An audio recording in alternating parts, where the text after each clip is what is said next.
is your major C.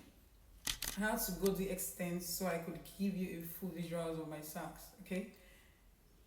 Alright, this is your major C on the alto saxophone. I believe you can see my sax so well. So this is my fingers, all 10.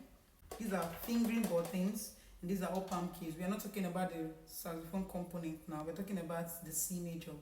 So if you can do your C major, I think you can try your D flat, your D, your E flat, and all of that.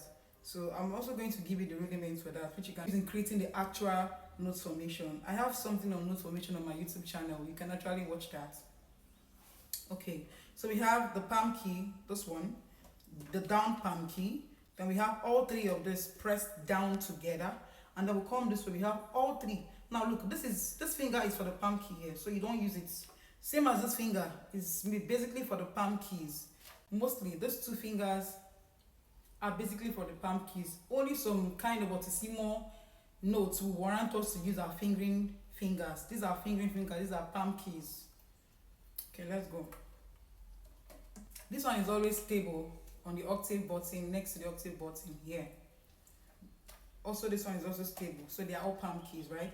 You use this finger to play the octave, and then this one does absolutely nothing. Okay, so we have this, remember, on the second, that's the first rather, the first right palm key, and then we have all three of the fingering fingers, and then we have all three of the fingering fingers here also. Notes, I don't know how your sax is, but these two are not to be held. You hold this, this, and this. The three major, the bigger buttons are what you're holding. Same thing applies here. The bigger buttons are what you're holding, and then this palm key is doing the work. This palm key is not doing any work here. So we have this. Now to sound your do must sound like this.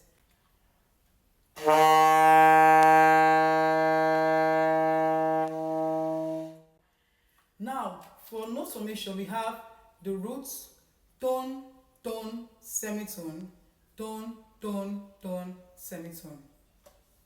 Now we know that a semitone is a minor, is a half step from the major notes. That is what it is. So if you can write this down, you can actually create your D major, your E major, your F major, and then maybe you can start doing your sharps or your flats, better called the flat. So we have it to be.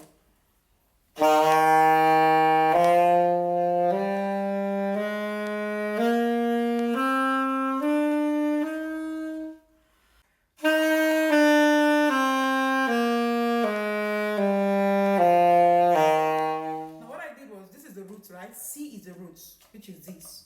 Our low C. We have C, right? This is your D, and that is a tone. From C to C sharp is a semitone, but from C to D is a tone.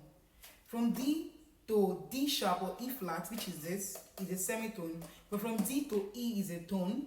From E to F is a semitone. Remember the progression is from E to F is a semitone. Right? Remember the progression is root, tone, tone, semitone, tone, tone, tone, semitone.